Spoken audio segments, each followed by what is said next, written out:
So with the project being cloned, let's configure it. And before we open up CLion, we have to do one thing, and that is to point macOS to where we have installed Qt, because we could use CMake manually to do this, but it's actually easier and more convenient to store a hint in a specially prepared file. So let's go and look at our project in the Finder. So if I go to my home folder in the Finder, we see that number one, there's the Qt project, but also there is the DBC demo. So let's open up the DBC demo project. And the project configuration is in this file here, CMakeLists.txt. Let's open this up. And what we see in there is a couple of things like project name, what files are there, what C++ standard to use, what compiler options to use. But there's this particular line in here that says include CMakeLocal.txt as an optional file. And that file can hold additional information that we can give CMake. And in this particular case, we will use this file to point CMake and CLion to the Qt installation. So, we're right now in TextEdit. That's the default editor when we clicked on it. So let's create a new file in here. So File, New.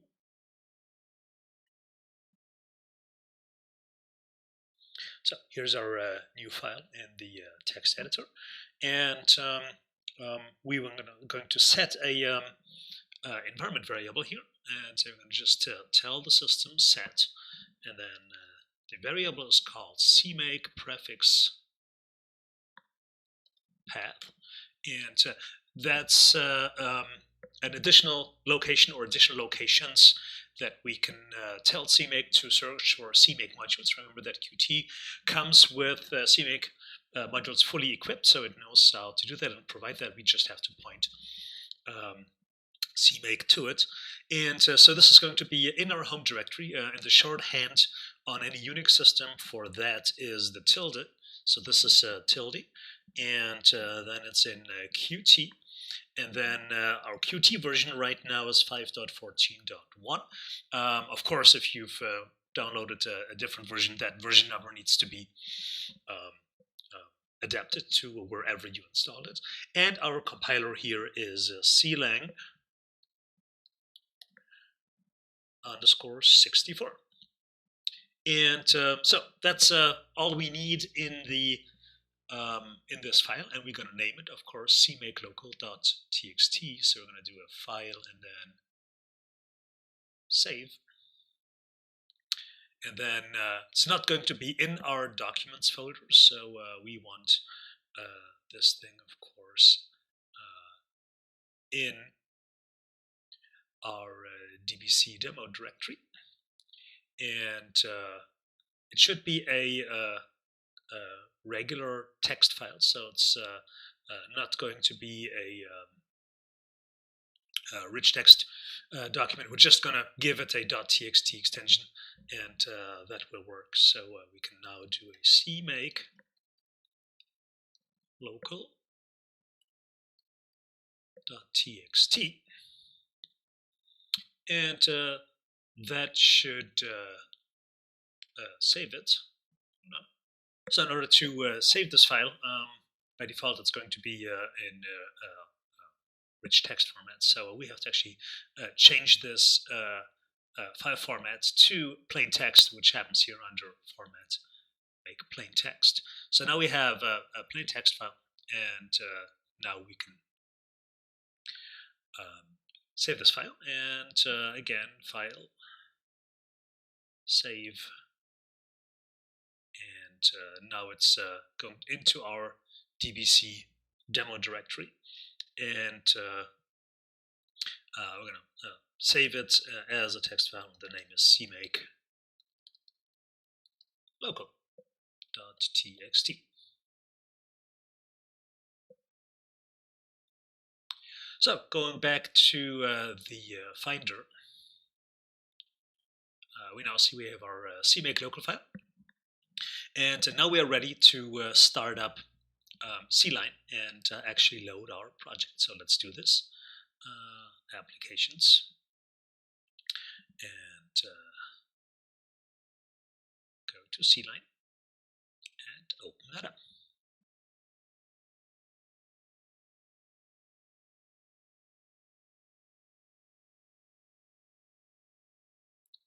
So we are greeted with a couple of options to create a new project or to get one from version control. We've already retrieved our project from version control, so we don't need that.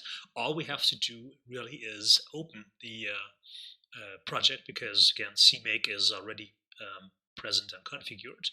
So we're going to open the project. So we're going to go to our dbc demo directory. It already has the CMake lists file in there, so opening up that directory will instruct CLion to do the right thing and actually look for the CMake lists file and process that. So we're opening this up. CMake or CLion will run CMake in the background.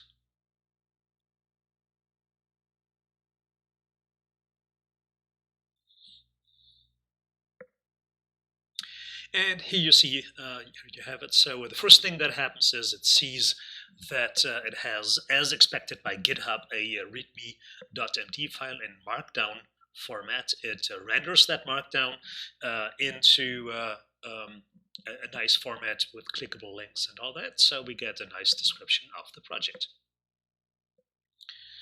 So, let's see what happened here. So we see our directory structure is there. We've got our CMake files.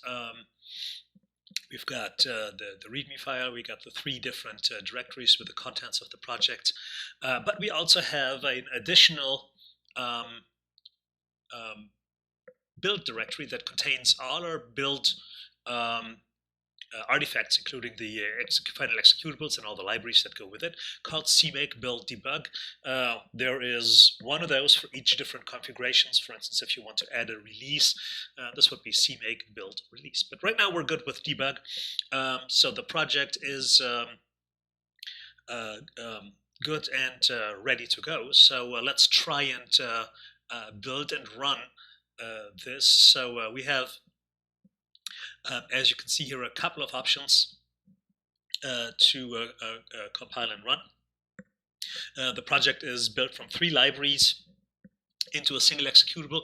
That executable is called payroll, and this is the one that we want to execute. And in the demo version here, because it's part of a assignment where students have to write the code, this payroll example literally does nothing, but we can compile and run it nevertheless, just to see that the rest of the system is being built. So let's do this, and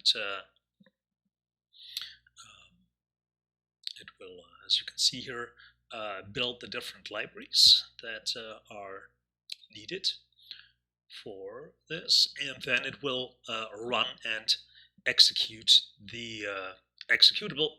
Again, since nothing is really happening, but the program ends with 0 execute, so no error.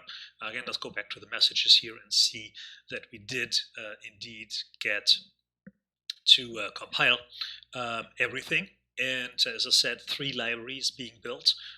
One for the employee class hierarchy, one for assertion exceptions. This is the dependency on Boost, so we know that Boost has been found and configured correctly, and then one for the Social Security number library that demonstrates the whole concept of unit testing. So this is ultimately part of where we needed Qt for the test, unit tests, and then the final executable that links all these libraries together with the main program.